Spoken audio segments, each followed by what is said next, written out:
வணக்கம். முனைவர் கி. ராம் கணேஷ். இன்னைக்கு நாம எட்டு தொகை நூல்களுள் ஒன்றான ஐங்குறுநூறு என்ற அகநூலிலிருந்து தாய்க்கு உரைத்த 10 என்ற தலைப்பின் கீழ் இருக்கக்கூடிய 10 பாடல்களுக்கான பொருளை சுருக்கமா இந்த பதிவில் பார்க்க போறோம். இந்த தாய்க்கு உரைத்த 10 நெய்தல் திணையிலே அமைந்திருக்கிறது. நெய்தல் திணைனா நமக்கு தெரியும், கடலும் கடல் சார்ந்த இடமும் அப்படிங்கிறது. இப்போ தாய்க்கு உரைத்த 10 தோன்றிய சூழல் என்ன அப்படின்னு பார்க்குறப்போ, ஒரு தலைவி தலைவனோட களவு வாழ்க்கை வாழ்ந்துட்டு இருக்கிறா. அந்த களவு வாழ்க்கைனா நமக்கு தெரியும், அதாவது ஊருக்குள்ள யாருக்குமே தெரியாத ஒரு நிலை. அப்போ அப்படிப்பட்ட ஒரு வாழ்க்கை வாழ்ந்துட்டு இருக்கிறப்போ, தலைவன் பொருள் சம்பாதிக்கிறதுக்காக தலைவியை திருமணம் செய்து கொள்ள வேண்டும் அப்படிங்கிற நோக்கத்துக்காக, பொருள் சம்பாதிக்கிறதுக்காக தலைவியை பிரிஞ்சு போகிறான். அப்போ அப்படிப்பட்ட சூழலில் தலைவியினுடைய உடல் அப்படியே மெலிஞ்சு போயிடுது. சரியாக சாப்பிடாம, சரியாக தூங்காமல் அந்த தலைவியினுடைய அந்த உடம்புல நிறைய மாற்றங்கள். அப்போது தலைவிக்கு என்னமோ ஏதோ அப்படின்னு தலைவியினுடைய அந்த தாய் வருத்தப்படுறாங்க. அதே நேரத்தில் தலைவிக்கு திருமண ஏற்பாடுகளும் வேற ஒரு மாப்பிள்ளையோட ஏற்பாடும் நடக்குது. அப்போ இதை தோழி தெரிஞ்சுக்கிறா. அப்போ தோழியானவள் தெரிஞ்சுக்கிட்டு அந்த தாயை போய் சந்திக்கிறா. தலைவியினுடைய தாய் இருப்பாங்க இல்லையா, அவங்கள சந்தித்து அந்த தலைவி காதல் வயப்பட்டிருக்கக்கூடிய சூழலையும், அந்த தலைவன் வந்து கொண்டிருக்கிறான் அப்படிங்கிற சூழலையும் சொல்லி, அந்த திருமணத்திற்கு அந்த தோழி காரணமாக இருக்கிறாள். அப்போ அந்த திருமண ஏற்பாடு நடக்கணும். அந்த தலைவிக்கு பிடிச்ச ஒரு தலைவன் இருக்கிறான். அப்போ அவன் வந்தால் தான் தலைவி குணமடைவா, அந்த உடல் மெலிவு போகும், அவள் முன்னை விட பிரகாசமாக மாறுவாள் அப்படிங்கிற மாதிரியெல்லாம் அந்த தோழியானவள் என்ன பண்ணுறான்னா, அந்த தாயிடத்துல சொல்லக்கூடிய வகையில் தான் பாட்டு அமைஞ்சிருக்கு. ஒவ்வொரு பாட்டும் பார்த்தீங்கன்னா, அன்னை வாழி வேண்டு அன்னை அப்படிங்கிற மாதிரி தொடங்கும். இப்போ முதல் பாடலுக்கான பொருள் அப்படியே பார்த்துக்கிட்டே வரலாம். அப்படியே 2வது பாடல் 3வது பாடல் அப்படியே போய்கிட்டு இருக்கலாம். இந்த நெய்தல் திணை பாடலை பாடியவர் அம்மோவனார் அப்படிங்கிற புலவர். அதை நம்ம நினைவில் வச்சுக்கணும். ஐங்குறுநூற்றில் நெய்தல் திணையை முழுமையுமாகவே பாடியவர் அம்மோவனார் தான். பாருங்க, அன்னை வாழி வேண்டு அன்னை, இப்படித்தான் பாட்டு தொடங்குது. இந்த முதல் பாடலுக்கான பொருளை பாருங்களேன். அன்னையே நீ வாழ வேண்டும், நான் சொல்வதை விரும்பி கேட்பாயாக. உன்னுடைய மகளுடைய மை பூசிய கண்கள் இருக்குது இல்லையா, அது பார்க்கறதுக்கு நெய்தல் மலர் மாதிரி இருக்குது. அவள் கண்களில் பசலை நோய் ஏற்பட்டிருக்கிறது. பசலை நோய் அப்படிங்கிறது தலைவனுடைய பிரிவால் வரக்கூடிய ஒரு உடலில் வரக்கூடிய ஒரு மாற்றம். அவளுடைய கண்களில் பசலை நோய் ஏற்பட்டிருக்கிறது. அதற்கு காரணம் அந்த தேரில் வர்றான் இல்லையா, அந்த தலைவன் தான். இப்போ அந்த தலைவன் வந்து விட்டான் என்றால் அவள் அவளுக்கு இந்த நோய் போயிடும். அப்படின்னா என்ன அர்த்தம்னா, தலைவன் திருமணத்திற்காக வந்து கொண்டிருக்கின்றான். அப்போ தலைவிக்கு இந்த நோய் போய்விடும், அவள் நலமோடு இருப்பாள் அப்படிங்கிற மாதிரி அந்த முதல் பாடலில் தோழி தெரிவிக்கிறாள். அடுத்து 2வது பாடல் என்ன சொல்கிறான் பாருங்களேன். அன்னையே வாழ்வாயாக, நான் சொல்கிறத விரும்பி கேள். நானும் நீயும் உன்னுடைய மகளும் இத்தனை நாள் வருத்தத்தில் இருக்கிறோம். அந்த துயரம் தீங்கிற மாதிரி தலைவன் தேரில் வந்து கொண்டிருக்கிறான். அந்த தேரில் மணிகள் இருக்கு இல்லையா, அந்த மணிகளினுடைய ஒளி நம்ம ஊர் கடற்பறவையினுடைய இடைவிடாத ஒளி போல இடைவிடாமல் ஒழிச்சுக்கிட்டே இருக்குது. அதனால் தலைவனுடைய வரவு உறுதியாயிருச்சு. அப்போ இனி நம்ம எந்த கவலையும் பட வேண்டியதில்லை. ஏன்னா அந்த தேரினுடைய மணி ஓசை கேட்கிறது. அப்போ தலைவன் வந்து கொண்டிருக்கிறான் அப்படிங்கிறத சொல்கிறான். முதல்ல தேர் வருதுன்னு சொல்கிறான். 2வது பாடலில் தேரினுடைய மணி ஓசை கேட்பதை கேள் அப்படிங்கிறதையும் குறிப்பிடுறான். அதுக்கு அடுத்தது 3வது பாடலில் என்ன சொல்கிறாங்கன்னு பாருங்களேன். அன்னையே வாழ்க, நான் சொல்கிறத விரும்பி கேளு. புன்னை மரமும் ஞாழல் மரமும் அப்படியே குளிர்ச்சியான பூக்களை தருது இல்லையா, அந்த நெய்தலோட தலைவன் அவன் வந்து கொண்டிருக்கிறான். இவளுக்காகத்தான் அவன் அமைந்திருக்கிறான். இவளுடைய அழகும் இவளுடைய அந்த மாந்தளிர் போல இருக்கக்கூடிய அந்த உடலும் அவனுக்காகவே அமைந்துள்ளது. அப்போது அவனுக்காகத்தான் இவள் பிறந்திருக்கிறா அப்படிங்கிறத குறிப்பிடுறா. அப்போது அந்த தலைவனைத்தான் இவள் விரும்புகிறாள் அப்படிங்கிறத தெரிவிக்கிறாள். அடுத்து 4வது பாடலை பாருங்க. அன்னையே நான் கூறுவதை கேள். களவு காலம் அப்படிங்கிறது தலைவனும் தலைவியும் இந்த ஊரில் இருக்கிறவங்களுக்கு தெரியாத மாதிரி காதலிப்பாங்க இல்லையா, அந்த களவு காலத்தில் நம்ம ஊரில் எல்லாரும் ஆழ்ந்து தூங்கிட்டு இருப்பாங்கல்ல அந்த ஜாமத்தில், அப்போது அந்த தலைவன் தேரில் வருவான். அப்படிப்பட்ட ஊர் இது அப்படின்னு சொல்லி அந்த தலைவியை பற்றி தோழி சொல்கிறாள். அந்த தலைவன் இரவு நேரத்தில் தலைவியை சந்திக்கிறதுக்கு தேரில் வரக்கூடிய அந்த செய்தியையும் தோழி இந்த 4வது பாடலில் அந்த தாய்கிட்ட குறிப்பிடுறான். அப்போ தாய்க்கு உரைத்த 10, தாய்க்கு சொன்னது தான் இந்த 10 பாட்டுமே. அடுத்து 5வது பாடல் பாருங்களேன். 5வது பாடலில் என்ன சொல்கிறாங்க அப்படின்னு சொல்லி பார்த்தா, அன்னையே நீ வாழ்க, நான் கூறுவதை கேட்பாயாக. அந்த ஒலிக்கின்ற கடல் அலைகள், அந்த கடல் அலை ஒலிச்சுக்கிட்டே இருக்குது இல்லையா? அதில் அந்த கடல் அலை பார்த்தீங்கன்னா, அப்படியே அலையில முத்துக்கள வந்து வெண்மணல்ல சேர்த்திருக்கிறது. அப்படியே அந்த முத்துக்கள் வெண்மையாக பிரகாசிக்கிறது. அதே நேரத்தில அந்த தலைவன் இங்க வந்தான்னு வையேன், நம்முடைய தலைவியினுடைய பசலை நிறம் மாறி, அந்த தலைவியினுடைய நெற்றி பார்த்தீங்கன்னா, அது தங்கத்த விட அப்படியே சிறப்பாக இருக்கும். இப்ப எப்படி கடலுக்குள்ளிருந்து வெளியில வந்த முத்து பிரகாசிக்குதோ, அது அதே மாதிரி தலைவன் வந்துட்டா, நம்முடைய தலைவியினுடைய நெற்றி அத பசலை ஏற்பட்டு, அந்த கண்கள்ல பசலை ஏற்பட்டு, அவ முகம் ஒரு மாறி இருக்கு இல்லையா? அது மாறி, அவ பொன்னை விட, அதாவது தங்கத்தை விட அவள் முகம் வந்து பிரகாசமாக மாறும் அப்படின்னு சொல்லி குறிப்பிடுகின்றாள் அந்த தோழி.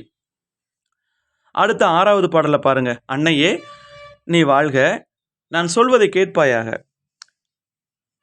தலைவன் நாட்ல அன்னப்பறவை இருக்கு. அன்னப்பறவை நமக்கு தெரியும். அந்த அன்னப்பறவை வெண்மையானது. அது என்ன பண்ணுதுன்னா, குளிர்ந்த கடல்ல அந்த சங்கு வருது. அந்த சங்கு நமக்கு தெரியும். அது ஒரு வகையான உயிரினம். அந்த சங்க அந்த அன்னப்பறவை என்னவா நெனச்சுக்கிச்சுன்னா, தன்னுடைய துணை, தன்னுடைய ஜோடின்னு நெனச்சுக்கிட்டு, அந்த அன்னப்பறவை என்ன பண்ணுது, அந்த சங்க போட்டு மிதிக்குதாம். அந்த சங்கு வெண்மையா இருக்கும். அந்த சங்கை காட்டிலும் தலைவியினுடைய பேரழகு மேனி, தலைவனை நினைக்கிறப்போ அப்படியே பொலிவு பெறுவதை பார். இப்ப தலைவன் வர்றான்னு சொன்ன உடனே, அந்த சங்கு வெண்மையா இருக்கும்.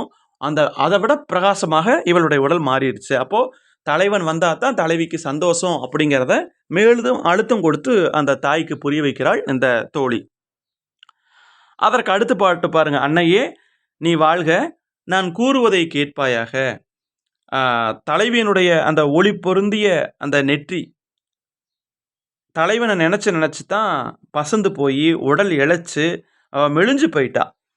அந்த குளிர்ச்சி பொருந்திய அந்த கடலினுடைய அலையோசை தொடர்ச்சியா கேட்கிறப்போலாம், தன்னுடைய தலைவன் தான் தேர்ல வந்துகிட்டு இருக்கானோ, அந்த கடலினுடைய ஒலி, அந்த கடலினுடைய ஓசை தேர் வரக்கூடிய ஓசை மாரி இருக்கு. அதனால அந்த தலைவி இத்தன காலம் தூங்காம இருந்தா. அவ வருத்தத்த பார்த்து நானும் ரொம்ப வருத்தப்பட்டேன். தலைவி அந்த அளவுக்கு தலைவன் மேல ஒரு காதல் கொண்டிருக்கிறாள். அப்படிங்கிற அந்த கருத்த பதிவு செய்கிறாள் தோழி. அதற்கு அடுத்த பாடல பாருங்களேன். "அன்னையே வாழ்வாயாக, நான் கூறுவதை கேட்பாயாக." உப்பங்கழிகள்ல, இந்த உப்பெல்லாம் தயார் பண்ணுவாங்க இல்லையா? அந்த உப்பங்கழிகள்ல நீர்முள்ளி செடி இருக்குதாம். அப்படிப்பட்ட அந்த நீர்முள்ளி செடிகள்ல பூக்கள் மலருமாம். அப்படிப்பட்ட அந்த கடற்கரையினுடைய தலைவன், அப்படிப்பட்ட தலைவன் நம்முடைய தலைவியினுடைய தோள்களை பிடித்துக்கொண்டு தழுவணும். அப்படி அவன் தழுவாம போயிட்டான்னா, அத தழுவாம விட்டுட்டான்னா, அவனால் விரும்பப்பட்ட அந்த தலைவியினுடைய தோள்களின் நிலைமை என்னாகும்? மெலிஞ்சு போயிரும். அந்த அவளுடைய தோள்பட்டையே ஒண்ணுமில்லாம போயிரும். அந்த தோள்கள் எதற்காக இருக்கின்றன அப்படின்னு பார்த்தா, அந்த தலைவன் கட்டி தழுவிக் கொள்வதற்காகத்தான் இருக்கின்றன. அப்படி இல்லைன்னா, அந்த தலைவியினுடைய தோள் என்ன ஆகும்? நீங்களே நெனச்சு பாருங்க. அப்போ தலைவன் இல்லாமல் அவளுக்கு வேறு வாழ்க்கை இல்லை அப்படிங்கிறத வலியுறுத்துகிறாள் இந்த இடத்துல அந்த தோழி. அதற்கு அடுத்தது 109வது பாடல் பாருங்க. "அன்னை வாழி வேண்டு அன்னை, நெய்தல் நீர்ப்படர் தூம்பின் பூக்கெழு துறைவன், எம்தோள் துறந்த காலை எவன்கொல் பல்நாள் வரும் அவன் அளித்த பொழுதே." இந்த பாடல் என்ன சொல்றாங்க பாருங்களேன். "அன்னையே நீ வாழ்க, நான் சொல்லக்கூடிய வார்த்தைகளை கேள். நீரில் வாழக்கூடிய அந்த நெய்தல் மலர்கள், அந்த நெய்தல் மலர்கள் இருக்கக்கூடிய அந்த நீர்த்துறையின் தலைவன் தான் நம்முடைய காதலன். இந்த இடத்துல காதலன் அப்படிங்கிறது தலைவியினுடைய காதலன தான் அப்படி குறிப்பிடுறா, என் காதலன்னு. அவன் வந்து அந்த தலைவியோட மகிழ்ந்து பிரியும்போது, திருமணம் செய்து கொள்வதென கூறிய வாக்குறுதிகள் எங்களுடைய நினைவில மீண்டும் மீண்டும் வருகின்றன. அப்போ அந்த தலைவன் ஏற்கனவே தலைவியோட ஒரு வாழ்க்கையை வாழ்ந்து விட்டான். அப்போ அவன் வாழ்க்கையை வாழ்ந்துட்டு தான் திருமணம் செய்து கொள்கிறேன் அப்படின்னு ஒரு வாக்குறுதி கொடுத்துட்டு போயிருக்கிறான். அந்த வாக்குறுதிகள் எங்களுடைய நினைவுல அடிக்கொரு தடவ திரும்ப திரும்ப வந்து கொண்டே இருக்கின்றன அப்படிங்கிற கருத்தையும் சொல்றான். அப்போ இனி வேற வழி இல்ல, அந்த தலைவன தான் அந்த தலைவி திருமணம் செய்து கொள்ள வேண்டும். ஏன்னா திருமணத்திற்கு முன்னாடியே ஒரு வாழ்க்கை வாழ்ந்து விட்டார்கள் அப்படிங்கிற கருத்தை சொல்லி அந்த தலைவன் வாக்குறுதி கொடுத்துட்டு போயிருக்கிறான். அது எங்களுக்கு நினைவுல மீண்டும் மீண்டும் வருகின்றன அப்படிங்கிறதையும் அந்த தோழியானவள் அந்த தாய்க்கு உரைக்கிறாள். அதற்கு அடுத்தபடியாக 10வது பாடல் பாருங்க. "அன்னை வாழி வேண்டு அன்னை, புன்னை பொன்னிறம் வெறியும் பூக்கெழு துறைவனை, என்னை என்றும் யாமே இவ்வூர் பிரிது ஒன்றாக கூறும், ஆங்கும் ஆக்குமோ வாழியே பாலே." "அன்னையே நீ வாழ்க, நான் கூறுவதை கேள். புன்னையினுடைய பொன், அந்த புன்னை மரத்துடைய பூக்கள் பார்த்தீங்கன்னா பொன்னிறத்தில் இருக்குமா. என் கணவன் என்றேன். அந்த அந்த புன்னையினுடைய பொன்னிற பூக்கள் எல்லா பக்கமும் பரவி கிடக்குது. அப்படிப்பட்ட அந்த தலைவனை, அந்த புன்னை மரங்கள் பூத்து கிடக்கக்கூடிய இடத்துக்குரிய தலைவன், அவனே எங்களுடைய தலைவன்னு நாங்க சொல்லிக்கிட்டு இருக்கிறோம். ஆனா இந்த ஊருக்காரங்க வேறு விதமா சொல்லிட்டு இருக்கிறாங்க. அப்பன்னா என்ன அர்த்தம்னா, ஊருக்குள்ளேயே தெரிய ஆரம்பிச்சிருச்சு அப்படிங்கிறத அந்த தோழி சொல்றான். ஏன்னா ஊருக்குள்ள தெரிஞ்சிருச்சுன்னா அப்புறம் யார் அந்த பெண்ணை திருமணம் பண்ணிக்குவாங்க?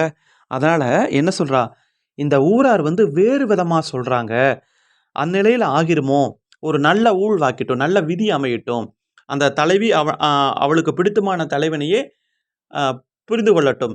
அப்போ ஊருக்குள்ளேயும் ஓரளவுக்கு அந்த தலைவனும் தலைவியும் விரும்புவது தெரிஞ்சிருச்சு. அப்போ இந்த தோழியினுடைய நோக்கம் என்னவாக இருக்கிறது அப்படின்னு பார்த்தா, எப்படியாவது அந்த தலைவிக்கு அந்த தலைவன திருமணம் பண்ணி வச்சிரணும். அதற்கு எந்த வகையிலயும் தலைவியினுடைய பெற்றோர் வந்து ஒரு ஒரு தடங்கலாக இருக்கக்கூடாது. அவங்க அந்த திருமணத்த தடுத்து நிறுத்தி விடக்கூடாது அப்படிங்கிறதுல தோழி ரொம்ப கவனமா இருக்கா. அப்போ அந்த தலைவனும், அந்த தலைவியும் அந்த மகிழ்ந்த ஒரு சூழல். அது மட்டும் இல்லாம தலைவியினுடைய உடல் மெலிந்திருக்கக்கூடிய நிலை. அந்த தலைவி அந்த தலைவனவே நெனச்சுக்கிட்டு, அந்த கடல் ஓசைய கேட்டு கூட தலைவனுடைய தேர் தான் வருதோ அப்படின்னு தூங்காம இருந்த நிலை. அப்போ இதெல்லாம் மறையணும். தலைவி முன்னை போல அழகாக மாறணும். அவ நல்லபடியா வாழணும்னா, அந்த தலைவன் திருமணத்திற்கு வந்துகிட்டு இருக்கிறான். திருமணம் செய்து கொள்ள அதற்கு நீங்கள் உடன்பட வேண்டும் அப்படிங்கிற கருத்த அந்த தோழியானவள் தாய்க்கு வலியுறுத்தக்கூடிய வகையில தான் இந்த தாய் குறைத்த பத்து அப்படிங்கிற பகுதி அமைந்திருக்கிறது. மிக்க நன்றி. மீண்டும் நாம இன்னொரு பதிவுல சந்திக்கலாம். நன்றி.